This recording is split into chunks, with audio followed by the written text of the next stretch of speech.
அனைவருக்கும் வணக்கம். இதுதான் என் அழகிய வண்ணத்துப் பூச்சி.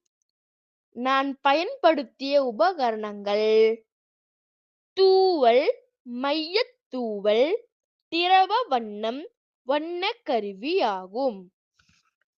முதலில் நான் வண்ணத்துப் பூச்சியை தூவலினால் அழகாக வடிவமைத்தேன்.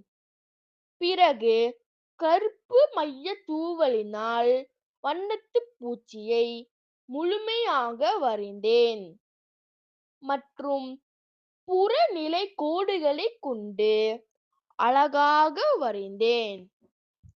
அது மட்டுமல்லாமல் பல்வகை வண்ணங்களை பூசி வண்ணத்துப் பூச்சி படத்திற்கு மெருகை கூட்டினேன். இத்துடன் என் முழுமையான படைப்பு நிறைவடைகிறது. அனைவருக்கும் நன்றி.